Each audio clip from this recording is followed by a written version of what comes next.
Welcome to Integrated. This is the podcast where we seek to bridge the gap between the intellect and the will so that we can grow as disciples of Christ, surrendering all that we are and all that we have to the truth.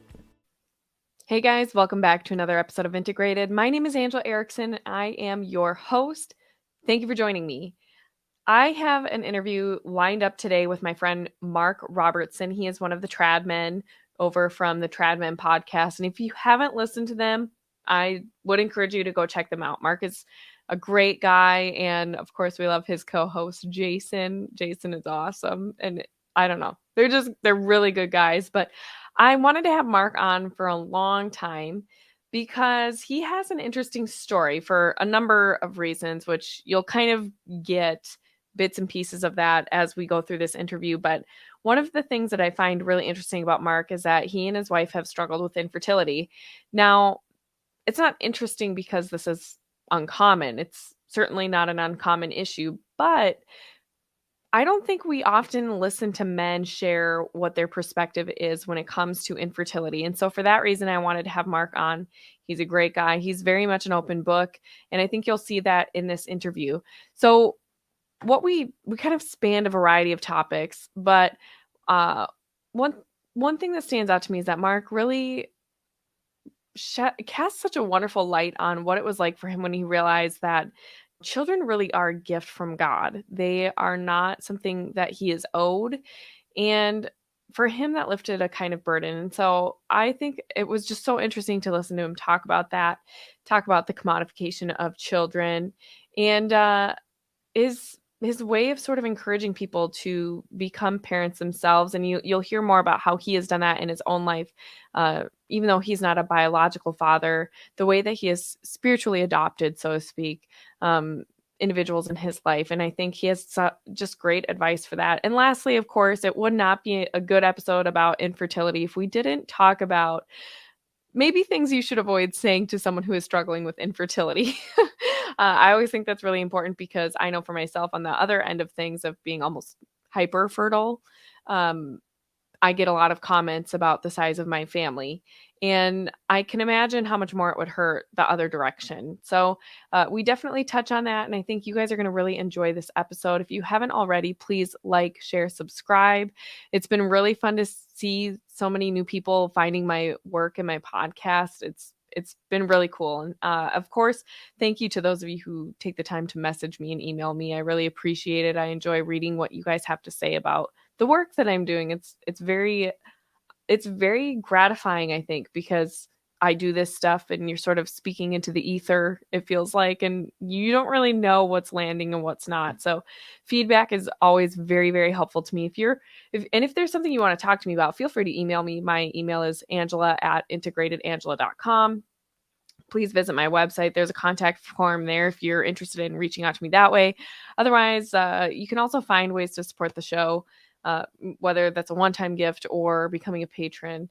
That's always appreciated, just so that I can continue to keep this stuff published and out there. It costs money.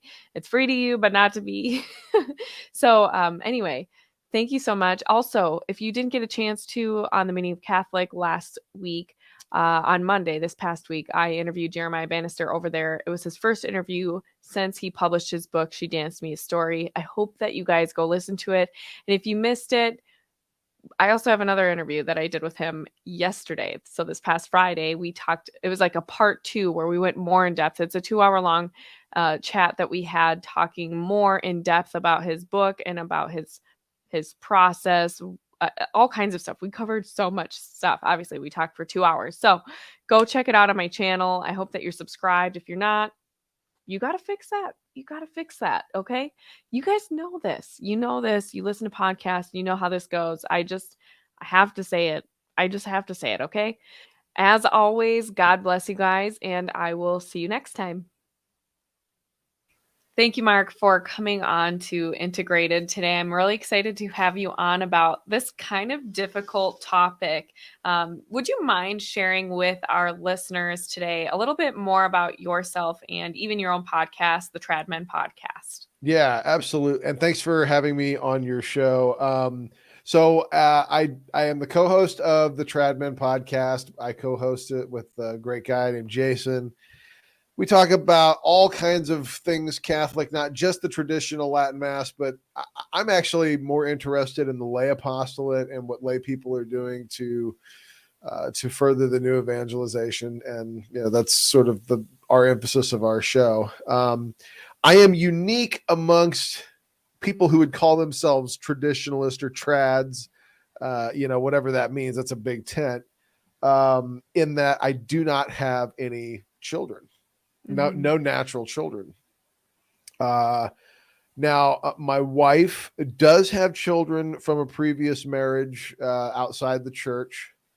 And so I have a lot to say things about, like, spiritual fatherhood is a big topic of mine that I talk a lot about with people and myself. And so I thought that might be of some edification to your listeners. And so that's a little bit about me. I'll let you fire away the questions. And so, Well, I'm just very grateful. I want to say that up front. I'm so grateful that you're willing to come on and talk about this, because it's not discussions about infertility is more common amongst women, which makes sense to an extent. I mean, motherhood is very intrinsic, and you embody motherhood in a certain way with life gestating within you, and that special way that we co-create with God and bearing the image of God within our wombs. But that fatherhood key, I think, sometimes isn't discussed as much. And I don't know if it's because that wound that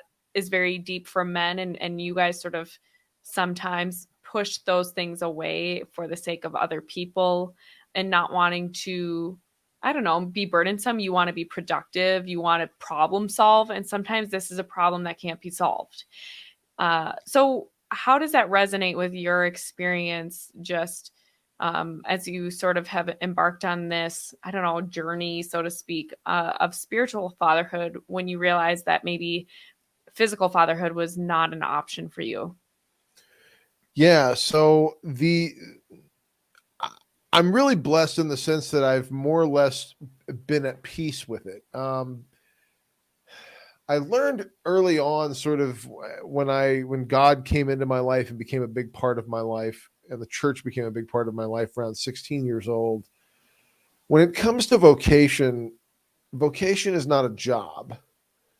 It's not just a thing that God wants you to do to make money, or to learn some type of lesson or something like that. A vocation is it's unique to you. It's unique to your soul. Okay. Mm-hmm. And where you fit in this great big puzzle piece that we call salvation history, it's not really for you to say, I wish I was more a part of that puzzle piece than a part of the puzzle piece that I'm in. Right. Um, there is something that's happened in American religion where we have commoditized the deity. I like to use it. God is treated like a Coke machine, right? I put prayer tokens in until free stuff falls out. In other words, we're going to bargain with the Lord, and there are things that I'm owed because I put my prayer tokens in. And I believe that we need to get back to a more authentic, I would argue, more authentically Catholic understanding of the idea that God doesn't owe us anything. The obligations run the other way. When you come to that realization, it's okay to be disappointed that your gift isn't somebody else's gift. Absolutely. And that's normal. But it takes a huge amount of, like, pressure off of me. It isn't up to me to manipulate nature and the bounds within science and things like that. It isn't up Yeah. to me to have to do that.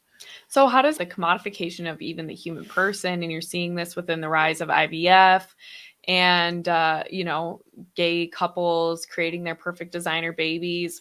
I'm sure you saw the video of the two gay guys that they each had 6 embryos, and one had 4 girls and 2 boys, and the other had two girls and 4 boys. They were the inverse, and it was weird because they're describing their children with barcodes, and how are they going to select the best child to bring to full gestational age, all of these things.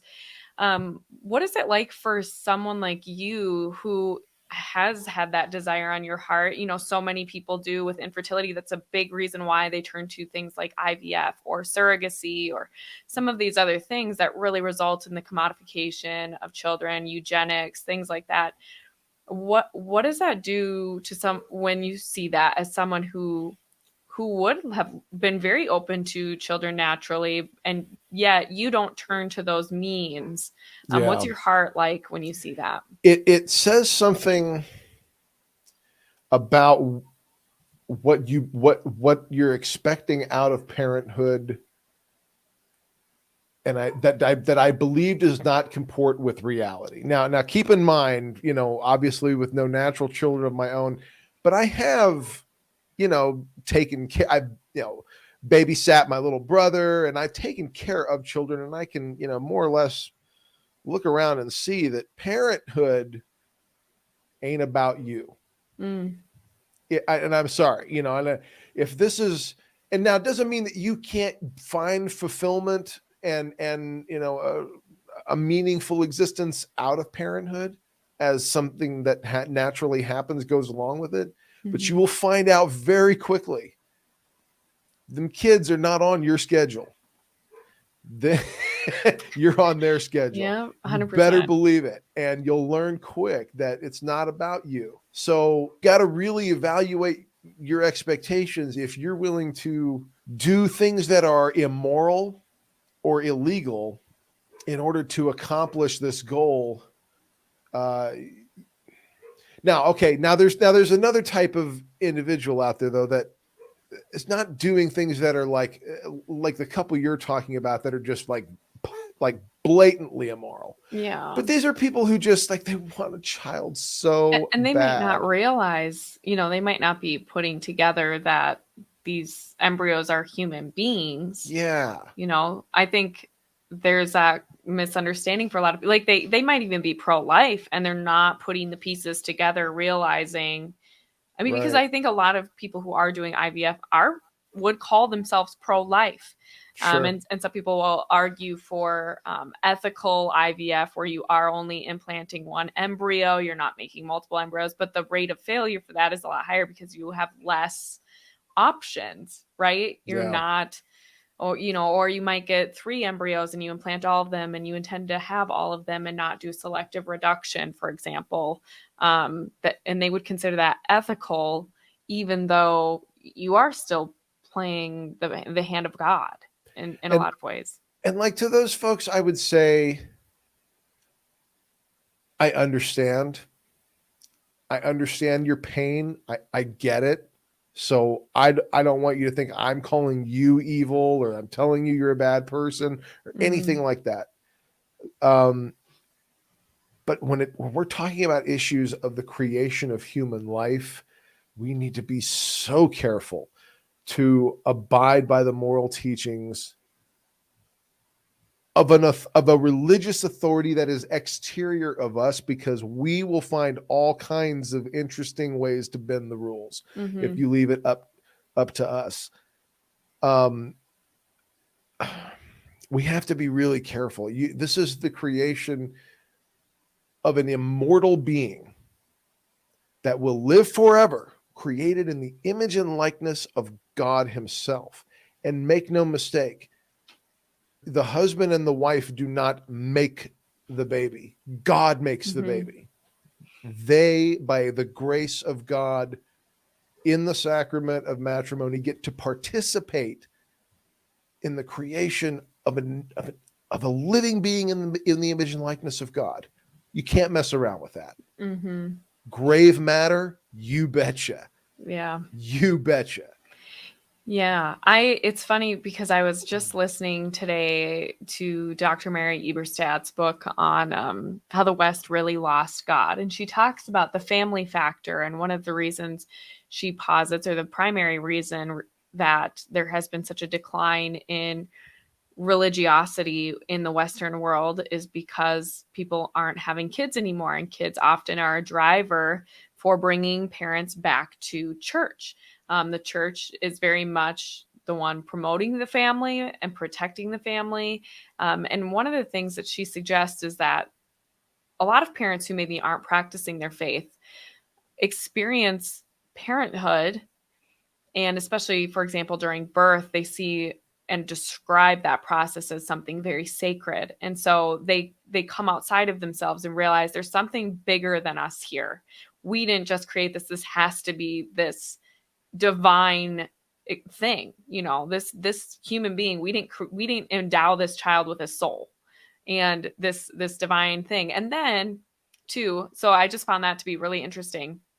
But two, I've noticed with a lot of uh, even young parents, how much they mature after having children. And I find that those parents who sort of have kids later or not at all, they lack often, not always, a depth and a maturity that comes because parenthood is by its own nature very sacrificial. So what do you think about that, and how has that like played a role in your life? Because I've noticed it amongst some of my counterparts, I guess, or other women my age who don't have children. Um, we're like not living in the same world. Oh yeah, no, You know what I no mean? question. And Um, men are not growing up. yeah. And I'm blessed because How did you the mature without that? yeah, Like how do you that mature? sacrifice, how do you You've become selfless so without being you've got required to to be? so if you're not a parent, you need to become one. And that might not be naturally. Uh in fact, when you think of biblical figures, when you think of the model dad, when you think of the model father, other than God, right? God is our Mhm. perfect father. When you think of the patron saint of fathers, you think of Joseph, Yeah. who was Yeah. not a natural father, so far as we know, right? I Mhm. mean, that is the tradition. So sacrifice is at the key to it. So you need to be putting yourself in situations where you can be at service to others. And in that sense, God will put people in your lives who need you in ways that only you can help. So what are I some can you give some examples of how God has done that for you? Yeah, definitely. So in my legal practice, I get to represent abused kids in the foster care system. That is very difficult, very Yeah, I can't rewarding imagine. work. It is an opportunity to participate in having your patience tested to the very end. These are kids who are in survival mode. So Right. these kids are not they don't trust you, and they'll steal from you, they'll Well, lie and I to think a you. lot of these kids, adults have really failed them. Oh, And big so time. they're Absolutely. very suspicious of you. You haven't earned their trust, and every adult in their life has betrayed them. Yeah, yeah. And That's so and sad. it really is. And in some ways, I'm able to, like, I always offer to pray with my clients. Most of them take me up on that. Mm, Um, and I have even had people tell me you're the first person who's ever prayed with me before. mm. Oh, Man, and I don't know if that changed the course of this individual's life or not, but you can't count that out because somebody did that for you. Somebody did that for me. hmm. So you just try to be that seed where that that is available to pass on those life lessons to kids who need it, Hmm. and there are those opportunities. And be available for those. That would be my advice. So, how do you cultivate sort of that awareness? I think for a lot of people, we can just go in through our day to day living and not necessarily be aware of other people's needs. I think that's more Oh natural yeah. for women to sort of be in tune with other people and anticipate needs, but that's not natural to men. It's So, definitely not natural to me because I didn't have brothers or sisters, yeah. and my parents were divorced and not having kids of my own. So yeah, that's something I really struggle with. How do you keep an open heart to receive that, right? Because that is a grace from God. That's a free gift to sort of for Yeah. him to reveal that to you. But you have to be open to that and be willing to be devout in the sense of Saint Francis de Sales talks about devotion, that immediate prompting where you act because you're receiving that grace and you're so open to it. It's a type of devotion. So, Yeah. how do you respond readily to God's grace? How do you cultivate that in your heart? Yeah, that is a great question. The best way to cultivate it in my experience is really making the rosary a part of your daily life. That prayer has changed my life in ways I can't even tell you. Mm. Sometimes I'm amazed that I'm not a worse person because I used to be a worse person. I'm amazed at the progress sometimes that I can By make, the grace of in the God, spiritual yeah. life by the grace of God. But it blows my mind because it's not me. It's just not. And that's the best way I can tell you is that there is an inner peace that comes with understanding your place in the hierarchy of creation. And spoiler alert, it's not at the top. It's not. Now we're above the animals and we're above, the other parts of creation that God gave us dominion over, but you need to. So I wanted to talk about Job a little bit Yes, let's talk about Job. Hmm. and why this ties into my topic. Job is one of my favorite and one of the most misunderstood books in the Bible. And it is a really profound and beautiful book. It comes from the wisdom literature. So the Bible is sometimes called the Tanakh by the Jews, and that's like an acronym that separates Torah, Nevi'im, and Ketuvim. The Torah is the law. The Nevi'im is the history, the historical narratives, and then the Ketuvim are the wisdom literature, the writings, the Mm. Psalms, um, uh, Proverbs. Proverbs, absolutely, Ecclesiastes, Yeah. absolutely. So I love Ecclesiastes. Yeah. yeah, yeah, and I do too. But Job asked this really interesting question because Proverbs kind of has this whole, if you do good things will happen to you. If you do bad things will happen to you. And there's an element of truth to that. But Yep. what Yeah. happens when you do everything right? And you have all the things that you're supposed to get when you do everything right. And then for no reason whatsoever, everything changes and life is not what you thought it was. This happens. If you want to know what that feels like, think about the first time you've ever been cheated on Mm. and you found out because it's happened to Hmm. everybody. The world is not what you every devastation because now you can't tell what's real and what's not and why this has happened. Sackcloth and ashes. And what happens then? What's your relationship with the Lord like at that point? Very profound question and a very serious one, especially to critics of the Bible who claim that it's fairy tales for children. This is some very Oh my serious goodness, there is so much wisdom. It just literature every here. time I read, yeah, every You time I know, read the Old Testament, yeah, it is just so incredible the way that deals with his broken but chosen people and how gently yeah. he leads them, meeting them often where they're at. So So, here we have yeah. this story. This man has got a very nice life, and in an instant, it is taken from him.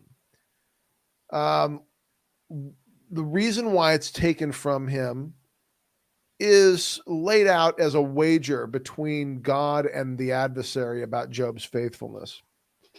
Job is devastated at his loss, and his friends come by and sort of try to find out, well, what did you do that caused this? Mm. Did you do this? Have you been praying a lot? I don't know if you something's wrong with your faithfulness, something like You're that. proud. Yeah. Yep. And then Job has a moment of righteous indignation with Yahweh himself. We've all done it. We've all been there. How could you do this to me? I am your most faithful servant. I've done everything. How could you do this to me? And God's response is he takes Job on this journey through the cosmos and shows him the wonders of the universe that we today in science don't even know the depths of, right? The Hmm. totality of everything. And then asks him a very simple question.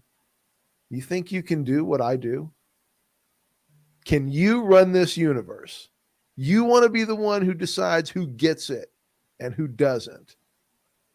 It's a lot to think about.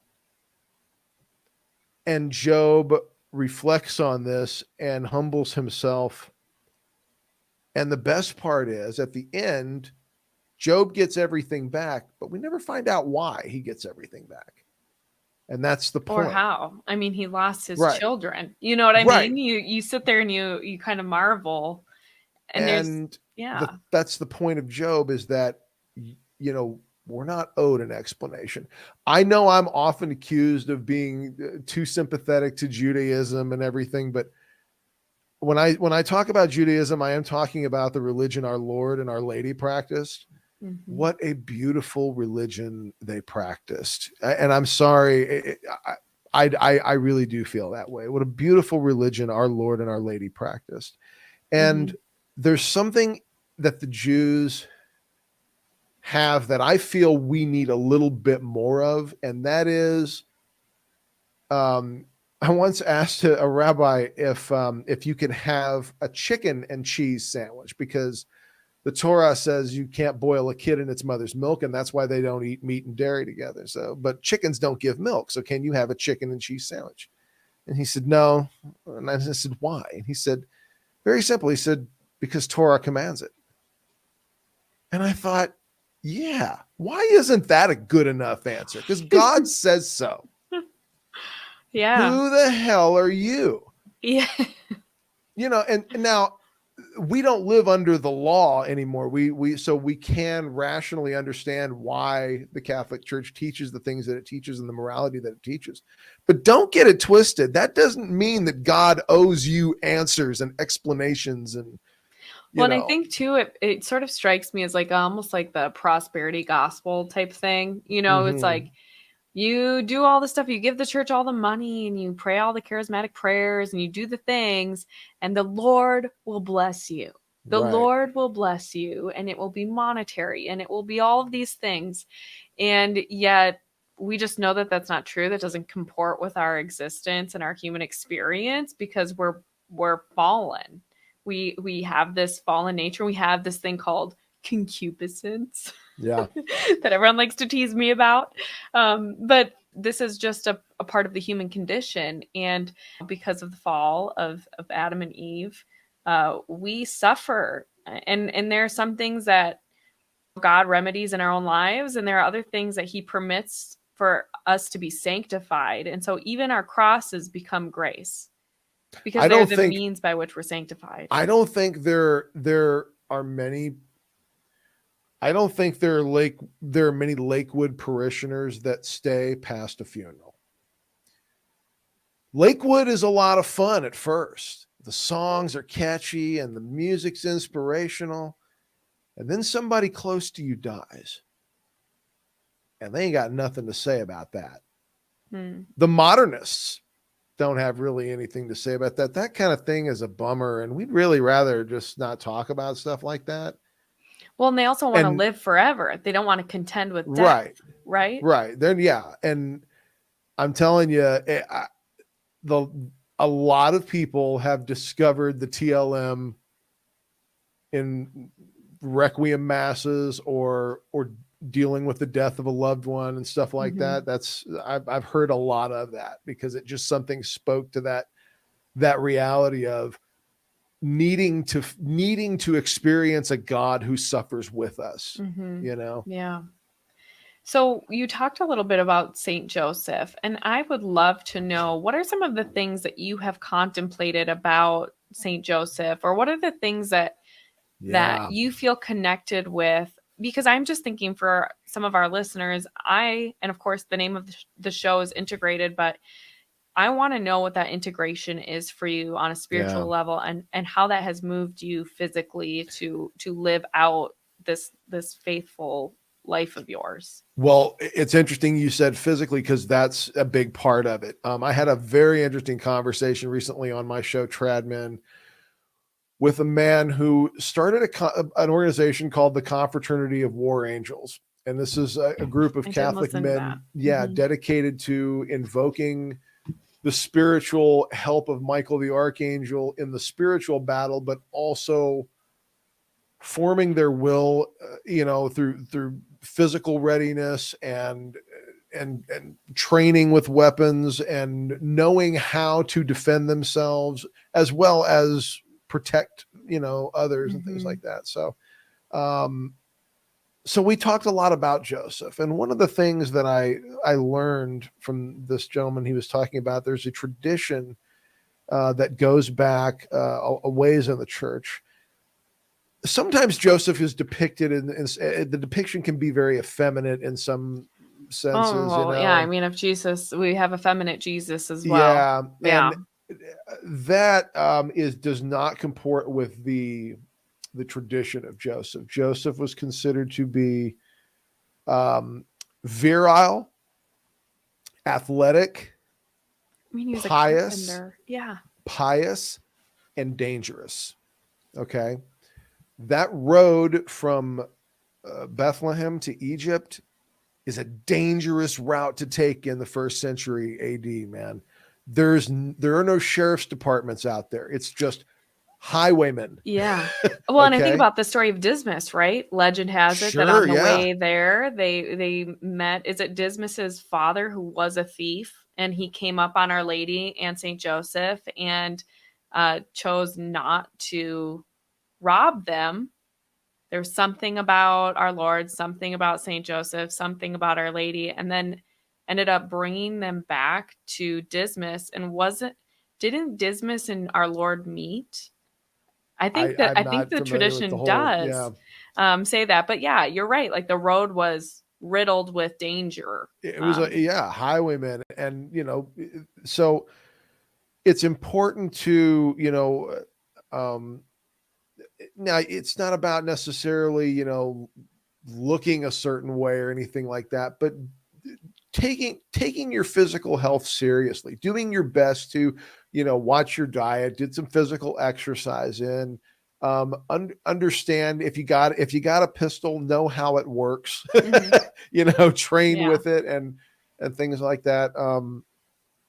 I like this idea that Joseph is this strong, silent type.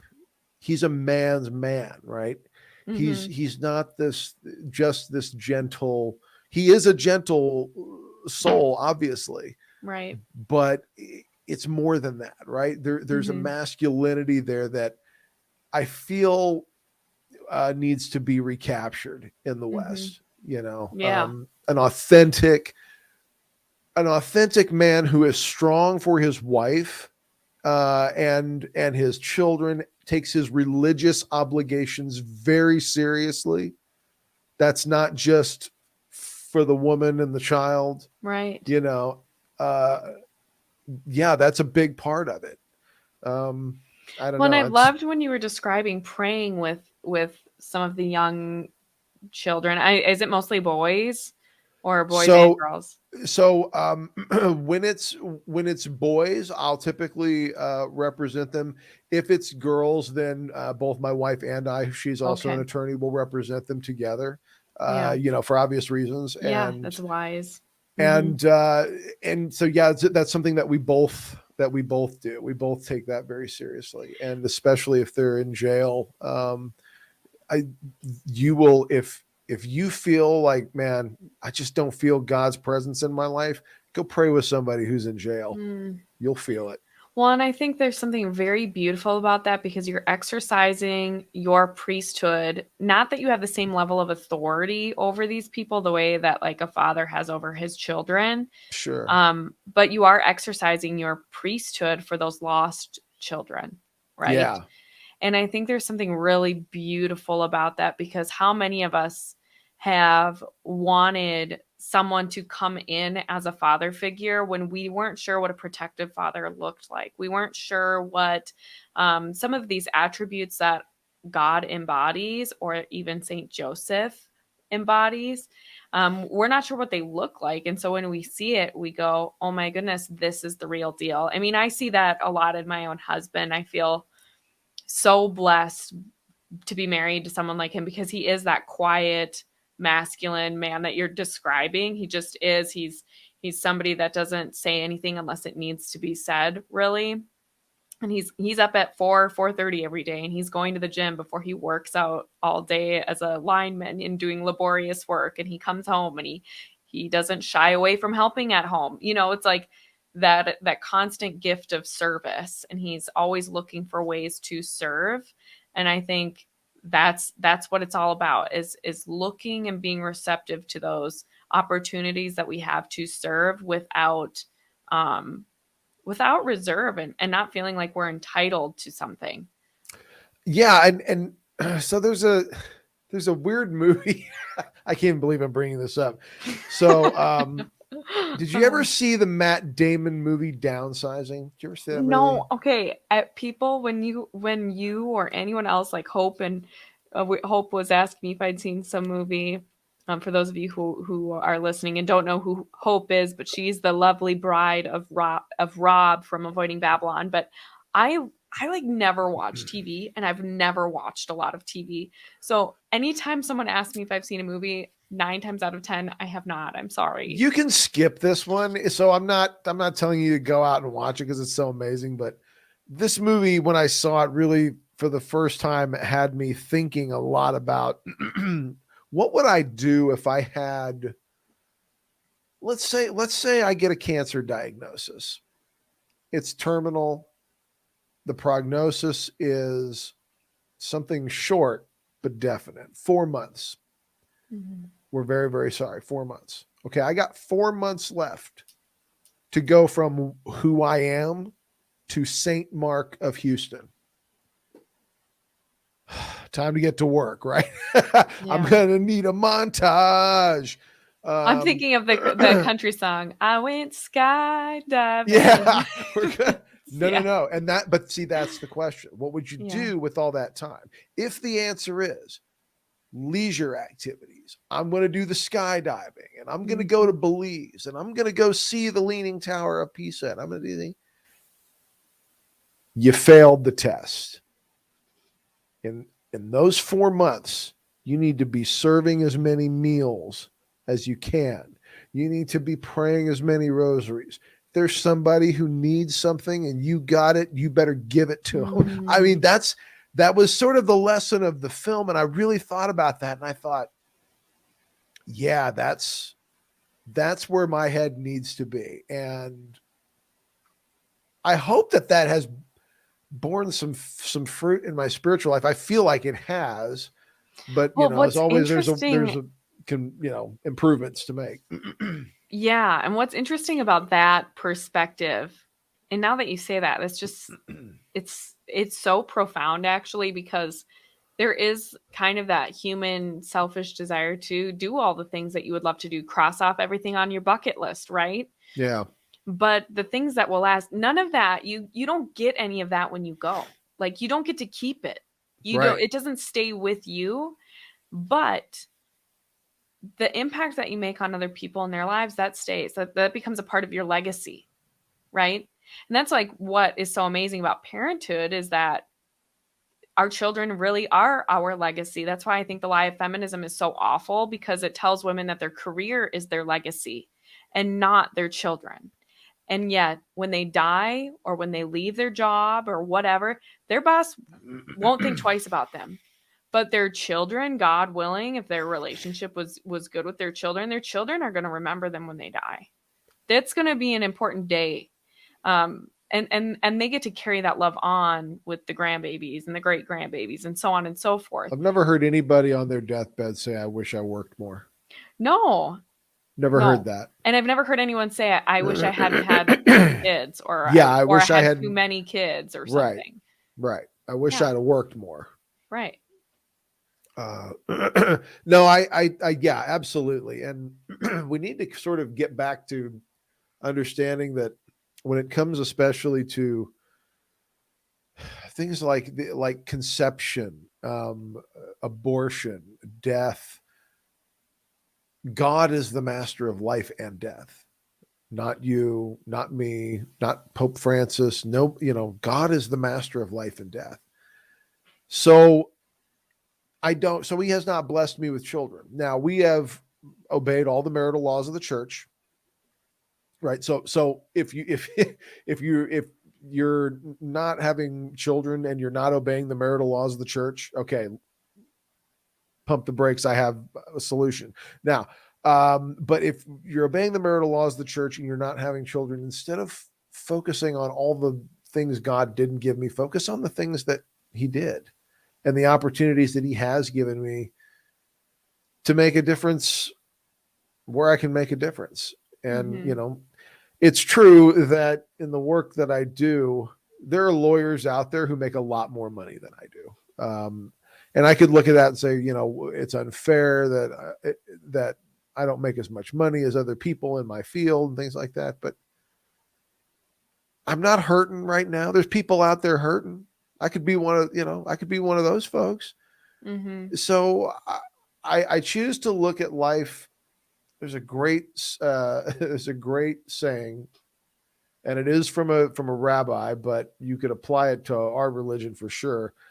Accept everything that happens to you with simplicity. Hmm. And I think if you do that, that's the whole secret to life. Mm-hmm. And everything that God has blessed me with he could take away tomorrow. And he doesn't owe me an explanation. And my obligations to him do not diminish in light of that. Hmm. We need to give more back to this fear of the Lord concept, Mm-hmm. because I think if we do that a lot, it also takes a lot of the pressure off you as an individual to be the mad scientist with your body and play weird games with Mother Nature because everything's on you. You're in total control, Right. man, that's exhausting. Yeah, I don't want to play God, honestly. It's hard enough to not play God. I don't want to play Right. God.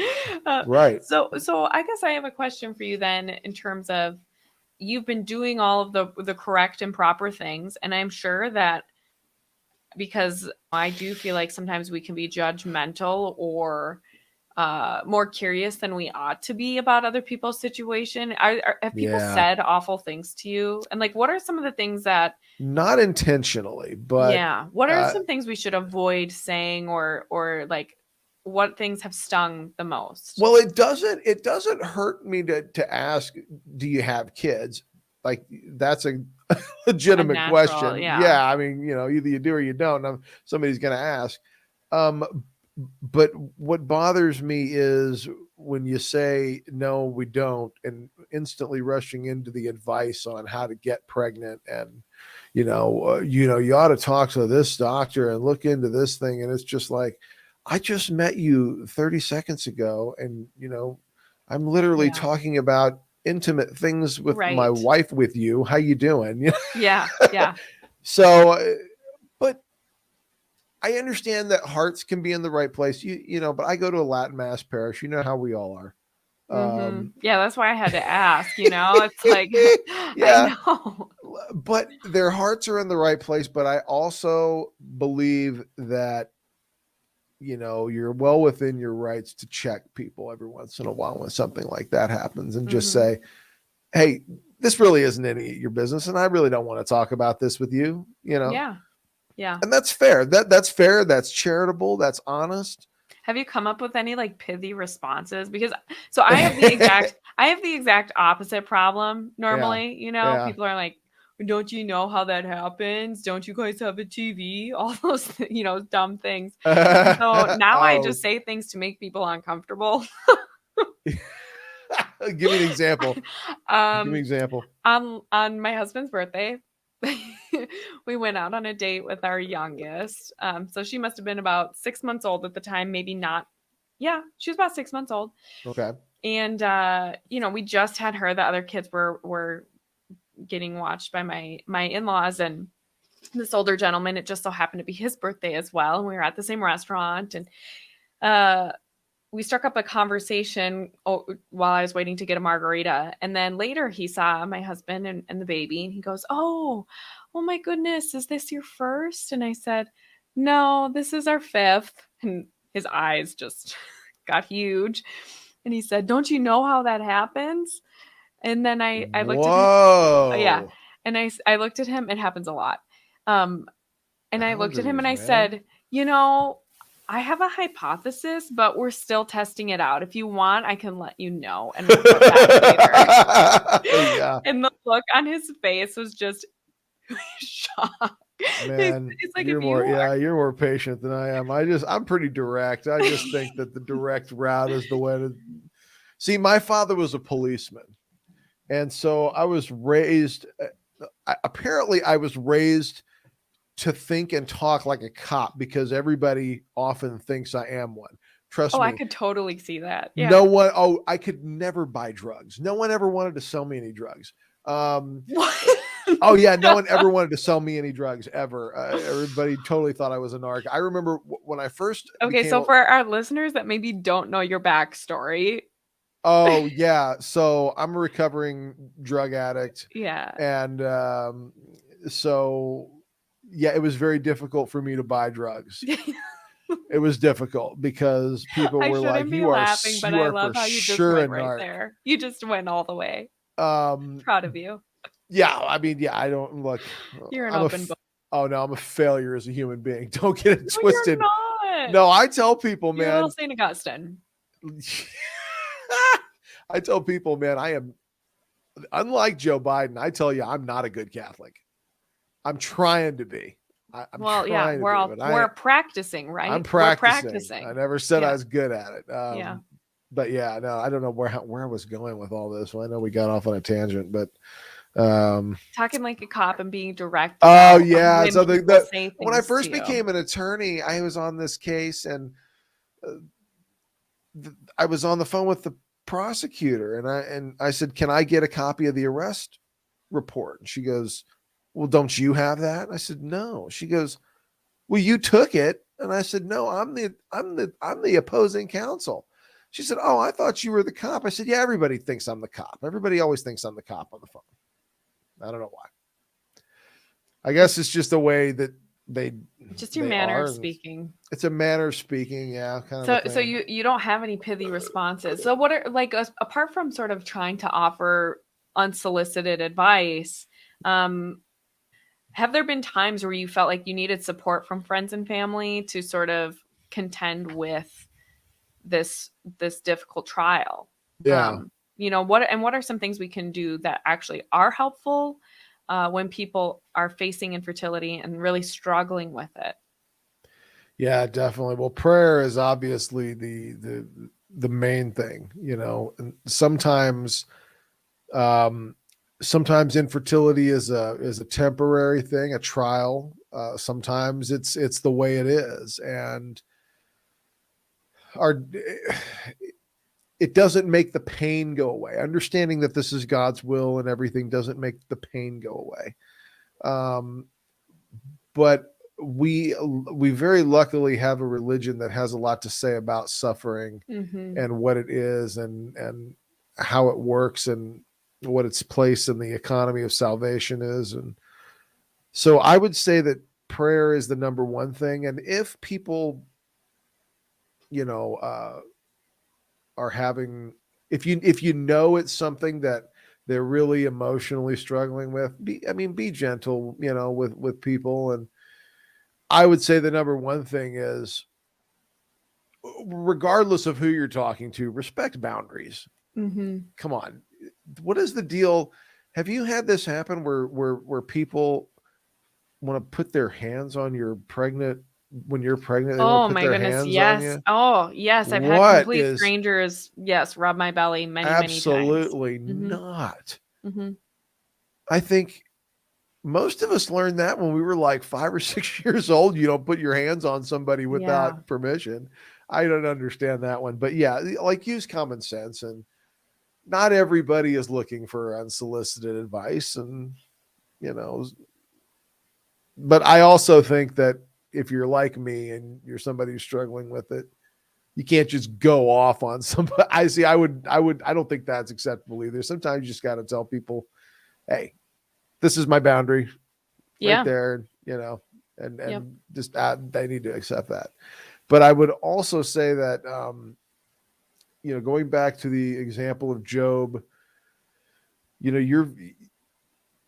I think we do not spend enough time trying to help kids understand what their vocation is, and helping young people understand what God wants them to do with life. Mhm. Wants out of them, because it's not a choice. It's something imparted to you. It is your lot in life, whatever your vocation is.